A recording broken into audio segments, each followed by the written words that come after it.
right. Hello, dear Sangha. I'm very, very happy to be here as well.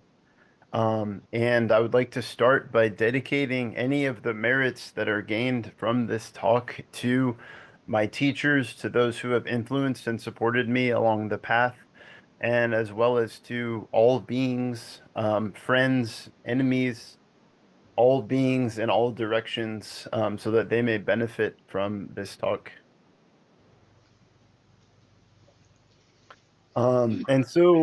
Yes, as Bobby mentioned, I have recently relocated to Illinois. Um, I had a successful move up here with my family, and it's a lot colder here. As you can see, I'm trying to grow out my beard as a primary way of protecting me from the cold. I'm hoping that the length of the beard will protect me from the 14-degree temperatures that are coming up next week. So far, it hasn't been too bad in terms of weather. It's been rainy and in the 40s or so, but I'm thinking that there will be a lot more opportunities to practice with the frigid cold coming up in the next few weeks. Um, so that's the weather forecast here in Illinois, and that's my talk. So, no, I'm kidding. Um, So I was reflecting on this talk today, and one important component is that I was looking back on 2024, and I noticed that I had the good fortune, perhaps, of being the very first speaker at the Dallas Meditation Center in 2024. And during that talk, I gave a talk on obstacles and the blue sky, kind of some aspirations that we might have for our practice, looking forward to the year of 2024.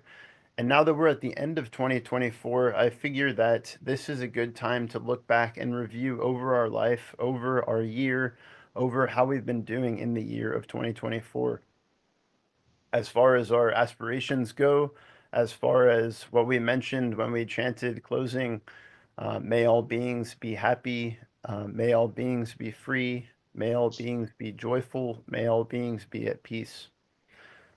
When we come to Sangha, when we practice, there are quite a few intentions that we have, intentions that we repeat, vows even that we repeat, such as the Bodhisattva vows that we repeat um, at the end of our groups.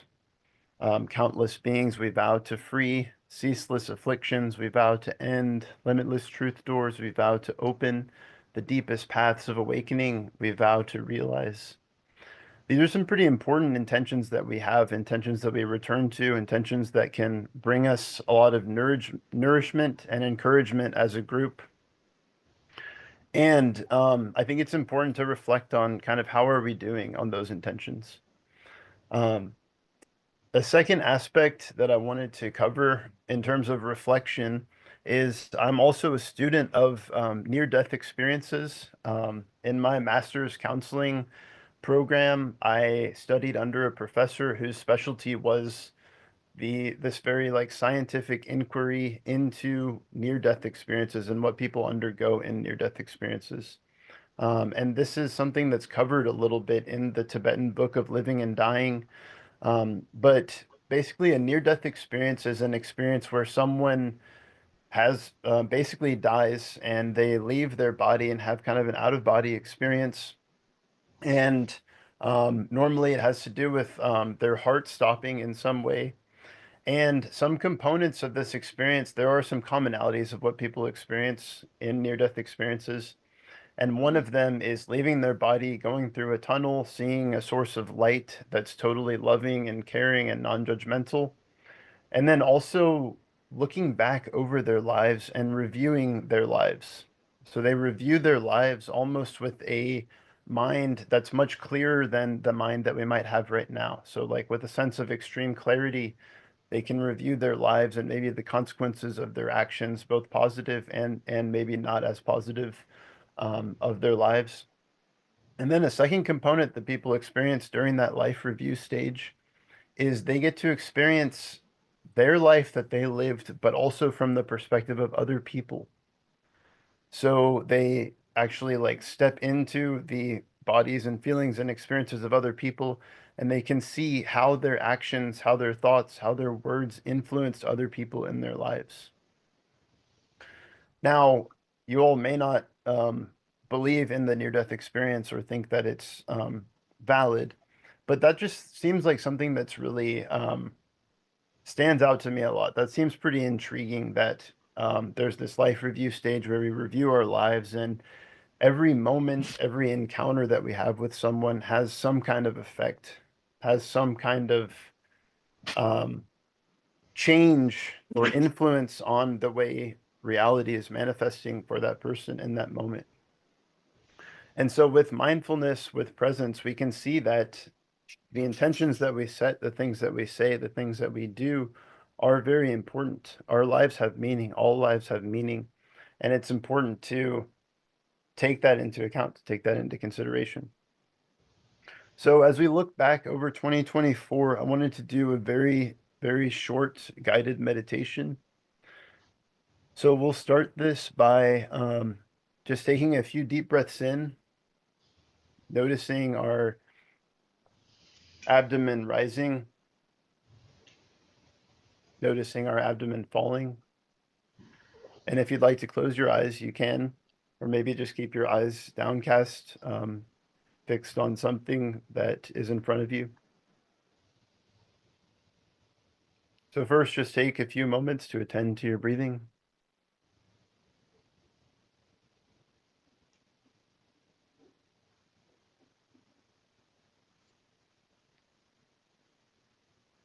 And next, I'd like you to just think of 2024, the past year, the past 365 or so days that we've had to live. And just notice what comes up for you when you think of 2024.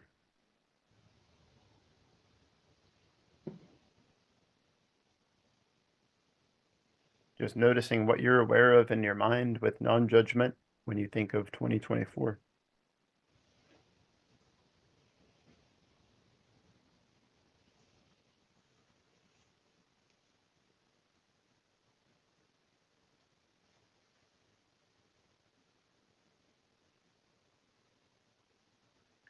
The second thing to ask yourself is, in the year of 2024, how did I impact other people, other beings?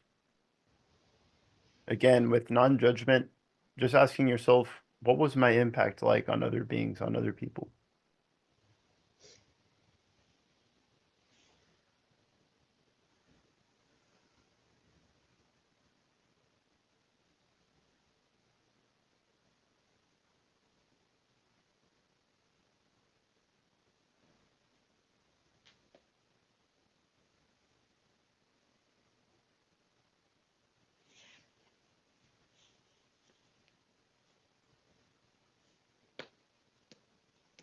Next, um, bring your attention to the question, what are some areas of gratitude that I have for my practice, for ways that I've influenced other people, ways that I've acted, maybe things that I've said or done, things that bring me a sense of gratitude, a sense of joy, a sense of peace in the year 2024.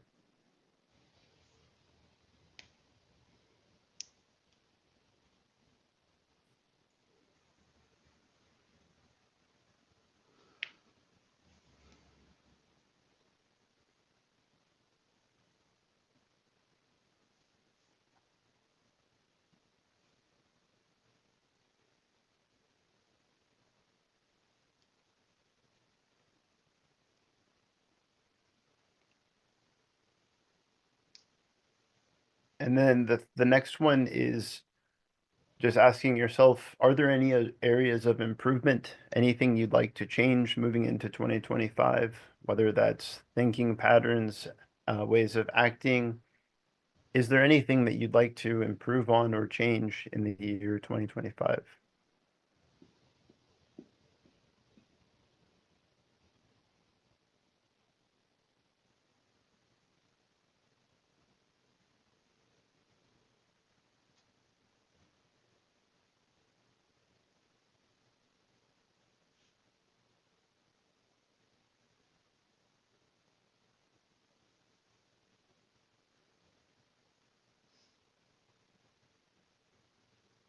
And then just the very last thing, as Bobby mentioned, she likes to practice with a word for the next year, 2025. So as you've reflected on the year of 2024, try to think of if there's any intentions that you have based on the year of 2024 that you'd like to practice or add to your practice or make more meaningful moving forward in 2025.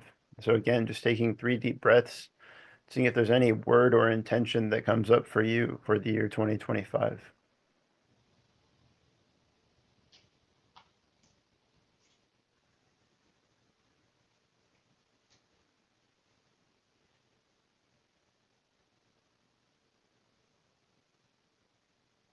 Okay, and now opening your eyes and coming back into the room.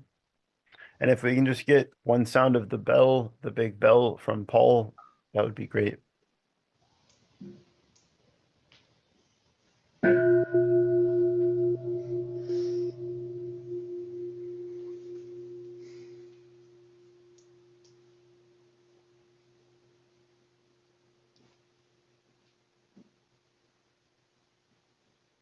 So thank you all for doing that guided meditation with me.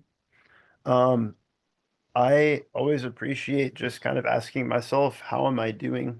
Am I doing what I feel I should be doing? Are there ways of improvement in my life? And what am I grateful for in my own life? This is something that has been helpful for me, whether it's reading the 5 mindfulness trainings or whether it's just coming into Sangha and reflecting on something I'm grateful for. I think asking ourselves those questions, we can kind of help to realize our Buddha nature and be more honest with ourselves. And I think that there's always room for improvement and growth in our lives. And there's also things that we're already doing that we can continue doing. So maybe during sharing our sharing circle after this talk, if something really stood out to you, feel free to share what came up during those guided meditations. Um, so kind of continuing with that, I have this intention to benefit beings, to be of benefit, but that's not always easy, and it can be hard or difficult sometimes. Sometimes it can be really clear, like, wow, I'm doing this thing that I feel like I should change, and I'm doing this thing that I think is a positive influence, but other times it can be a little bit more kind of murky as to what is beneficial and what's not as beneficial. One example that comes up for me in my personal life is as a professor, as a teacher at a university. I teach a class of undergraduate students in the helping relationship, and it basically involves introductory counseling skills that I teach how to practice empathy, how to listen deeply, things of that nature. And I'm always interested to hear um, students' reviews of the class. It's an elective course, and so um, many students choose it not really knowing what it entails. There are many students that are there that don't really want to be there. And I can understand that as well, because I think there are many kind of academic systems where you take classes just because it's part of what you have to do rather than it's something that you're really choosing. Um, but at the end of each of those classes, there's a part where they can give me some anonymous feedback. And I always look forward to seeing that anonymous feedback, especially the part of me that wants to gain this kind of positive feedback from people that say, wow, this was a great course. It really changed my life. Um, However, that's not always the case. In each class, there have been students that say, there's things that he did that weren't the best or that could be changed or that I didn't like this or that I didn't like that, or I really didn't like this aspect of the course. So it's important to note that even though we may have the intention to benefit beings, that intention may not be manifest in people, whether that's for something that we can control or change, or maybe it's just kind of an intention that they have going into the class. But that's been a pretty humbling experience. There have been people that have said, "This is a great class. I really enjoyed every aspect of it." There's people that say, "I really dislike this class. I wouldn't take it again. I wouldn't recommend it." Um, Luckily, I feel like the maybe the difficult feedback has been less than the positive. but it really kind of brings one back to that sense of authenticity and genuineness. It's important to try to be real in our lives and also to take in feedback when someone gives it to us and try to adjust as best we can. But then also not to kind of stay stuck in the past, not to stay back in that sense of regret about what we could have done better or what we could have done differently, and bring it all back to the present moment as we continue to move through life. Um, there's a quote by Shanti Deva, who is a renowned meditation practitioner in India in the 7th century, who I'll talk about more later. He has a quote that says, "Some people praise me, then why should I be cast down by blame? Some people blame me, then why shall I be puffed up by praise?" So I think both maybe the negative feedback that we get from people can balance us thinking too much of ourselves or too highly of ourselves, but then also the praise or positive words that people have to say about us can prevent us from thinking too lowly about ourselves. Um, in reality, I think it's important that our sense of who we are, our Buddha nature, shouldn't be dependent on what others say about us or think about us, but really kind of just manifesting ourselves in a genuine way, moment by moment, is the goal. Um, I'm also noticing that there's a little face behind me on this shoulder. There's a little baby box of diapers behind me, so that's not like an actual human. I don't know if anyone can really see that on this,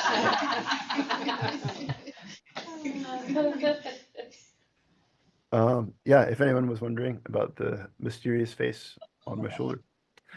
Um, so this kind of moves us into the golden rule, which I wanted to discuss today. The Golden Rule is an ancient teaching that is a link that connects many of the religious structures of the world. And I think it comes in two core forms. The first is the positive version, which is do unto others what you would like done to yourself. So the things that you like done to yourself, do that unto other people.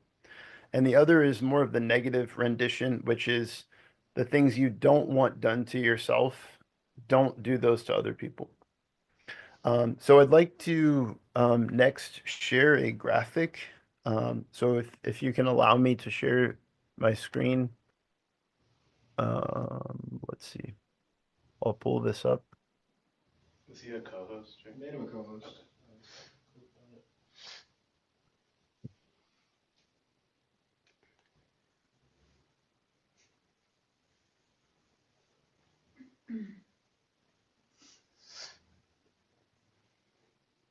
Okay, so it looks like I'm sharing my screen. Um, can everyone see this graphic? It might be a little bit hard to see. So this is the golden rule. And on this graphic, in this circle, you can see all of the different religions there. Most of the different religions. I'll say there's most definitely some that are outside of this circle. But what I wanted to touch on is just kind of going around this rule and seeing how they are all connected. So we can start with Buddhism. Treat not others in ways that you yourself would find hurtful. So again, the Buddha says the negative rendition of that rule. So don't do those things to other people. So you can look at the 5 mindfulness trainings, like don't kill, steal, lie, consume intoxicants, or do sexual misconduct. There's another list of 10 things that you should not do. Some of those include like gossiping or doing harsh speech, but it's this list of don't do these things, basically. Confucianism says one word which sums up the basis of all good conduct, loving kindness, which is also present in Buddhism. Do not do to others what you do not want done to yourself. Again, repetition, what the Buddha said. Taoism, regard your neighbor's gain as your own gain and your neighbor's loss as your own loss. Okay. So this is hitting more on seeing other people as ourselves and ourselves as other people, kind of like we said in the contemplation before sitting. With Sikhism, we have I am a stranger to no one, no one is a stranger to me. Indeed, I am a friend to all. Christianity, we have in everything do to others as you would have them do to you, for this is the law and the prophets. Unitarianism, we affirm and promote respect for the interdependent web of all existence of which we are a part. So I like that component, interdependent, interbeing. Buddhism also emphasizes that interdependent nature of all beings. Next, we have, sorry, native spirituality. We are as much alive as we keep the earth alive. So I thought that was an interesting rendition as well. So rather than focusing on doing to others, it's looking at how much are we keeping the earth alive? I think that's really relevant with climate change and seeing kind of the decimation of many natural landscapes. How are we doing in keeping the earth alive? And that's also something that Thich Nhat Hanh has integrated into our practice a lot in terms of becoming eco-sattvas or people who are really attuned to and caring about the future of the planet. We have Zoroastrianism. Do not do unto others whatever is injurious to yourself. Jainism, one should treat all creatures in the world as one would like to be treated. Um, so I like that term, all creatures. Sometimes we talk about all beings in Buddhism, about um, even considering, the flies, the mosquitoes, the cows, and the pigs and the sheep as beings that are feeling beings that we should also extend care to as if we were them. How would we want to treat them? What are their needs? How can we treat them in a way that's beneficial?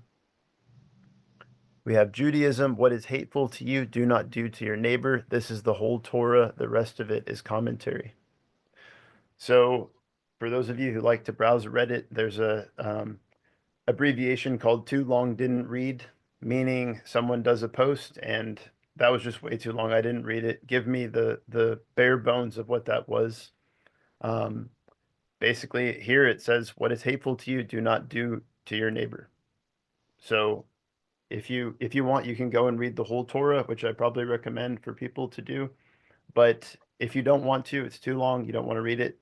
Just practice this rule. Is basically what this line is saying.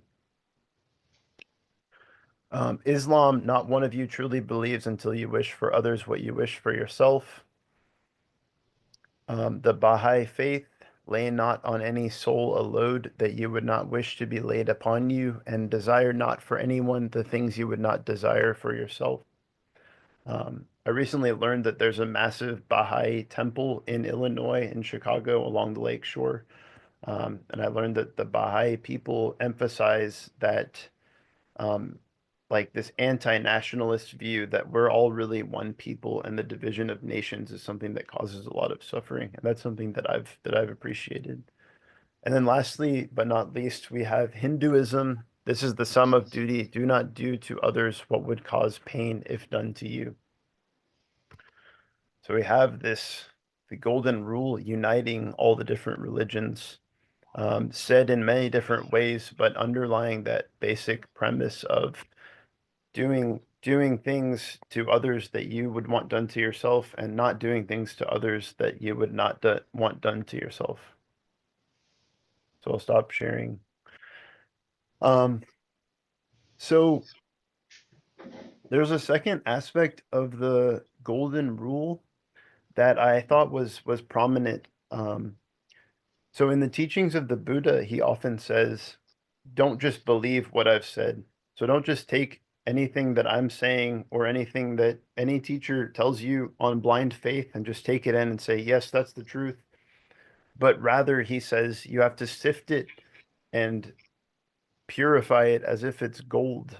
So when you look at a hunk of gold that's dug up out of the earth, you have to purify it. You have to take the dross off of it. You have to take the erroneous parts of it away so that it's this pure brick of gold.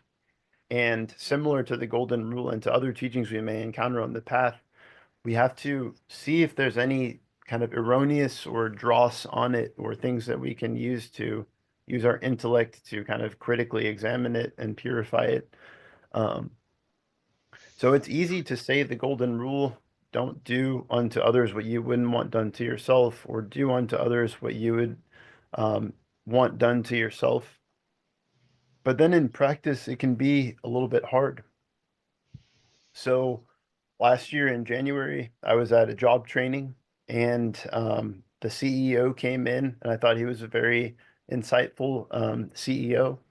And he said he taught us the golden rule. He told us the golden rule again.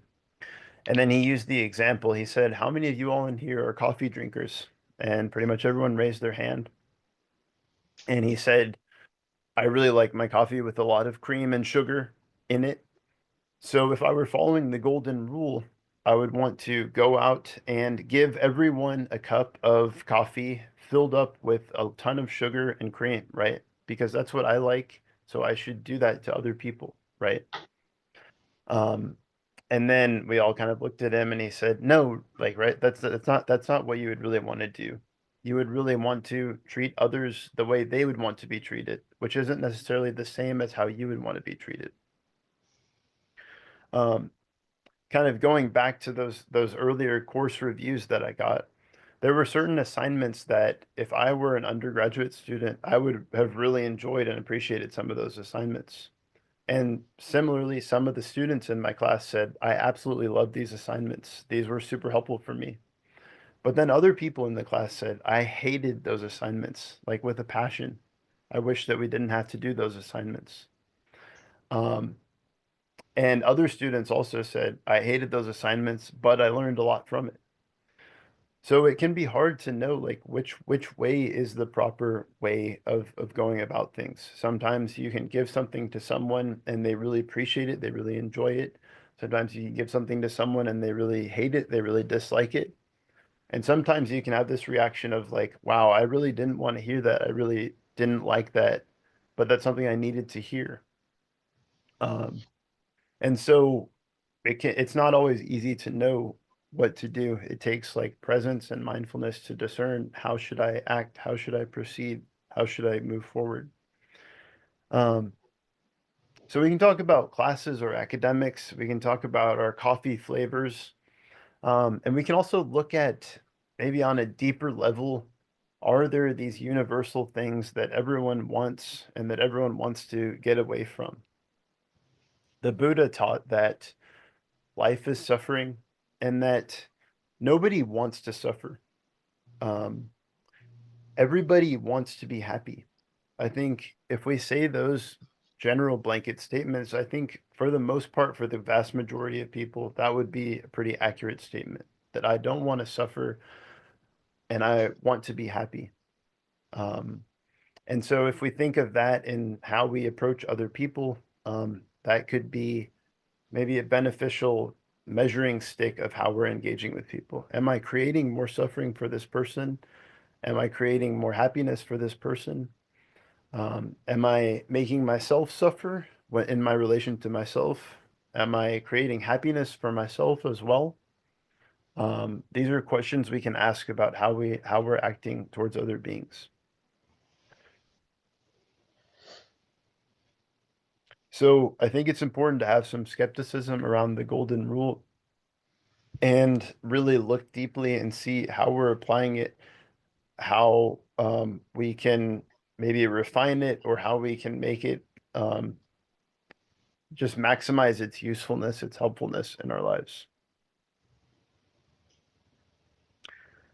So I wanted to move a little bit closer to closing this talk with a quote, a longer quote, which I'll talk about from Shanti Deva, who I mentioned earlier, who was a practitioner in the Tibetan tradition and who wrote a famous book called The Bodhicharyavatara. which is translated as the way of the Bodhisattva or the Bodhisattva's way. And this translation is by L.D. Barnett, so it's a pretty ancient translation. There's some things I disagree about in this book, but there's some things that I find really helpful. And this is a long quote that comes from chapter 8 in that book, which is the Perfect Contemplation is the name of that chapter. And so I think this really can help us to parse out and more deeply integrate the golden rule into our lives. And I think a lot of his insights here are just very, his insights are very insightful, very helpful for our practice.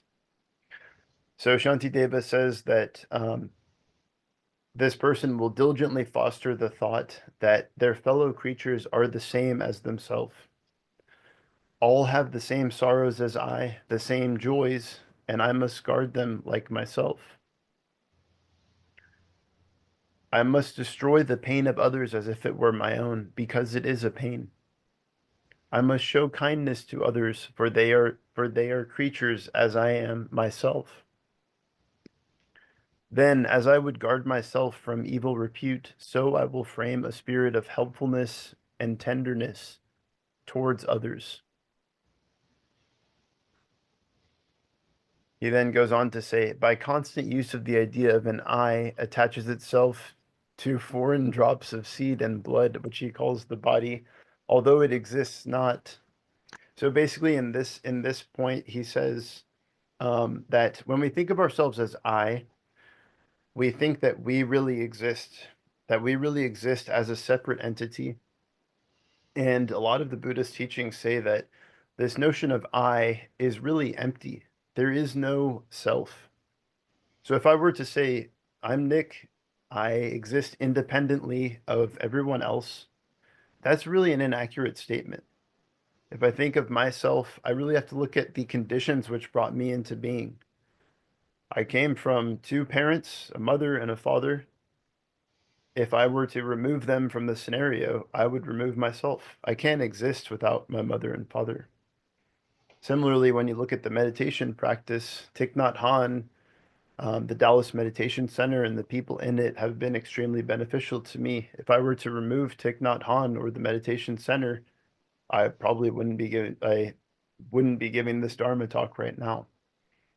You can look even more deeply to this body. I seem to have this body that stands apart from other things, from other beings, but this body exists because of the clean water that I have to drink, the fresh air that I have to breathe. It exists because of the rain that comes down and waters the seeds of wheat and corn and the vegetables that I eat and the food that I eat. If I wasn't able to eat that food, or if that food was spoiled, or if the air was polluted, or if the water was polluted, there's a good chance that I wouldn't be able to exist. So we have to look at there's many, many factors that come together to create this sense of I. And if I were to say I exist alone, separate from other beings, that's really not true. I exist because of all of these other things coming together. I'm part of that interdependent web of life. And there's a lot of gratitude that comes from recognizing all those factors that come together. So Shanti Deva continues, why should I not conceive my own fellow's body as my own self? I will cease to live as a self, and I will take as myself my fellow creatures. We love our hands and our limbs as members of the body, then why not love other beings as members of the universe? By constant use, people come to imagine that their body, which has no self, again, is a self. Then why should a person not conceive their self to lie in their fellows also? In the opening affirmation, or sorry, the contemplation before sitting, we talk about ourselves being cells in the Buddha body. When we practice, we're flowing as a river together, kind of like drops that fall into a river that creates the river. The river is made up of those drops, and we can flow strongly together as part of that river. So we are conceiving ourself to lie in our fellow beings and our fellow meditators in our fellow community members there in Texas or here in Illinois, in all the people that we come into contact with. That is our self. That's an extension of ourself.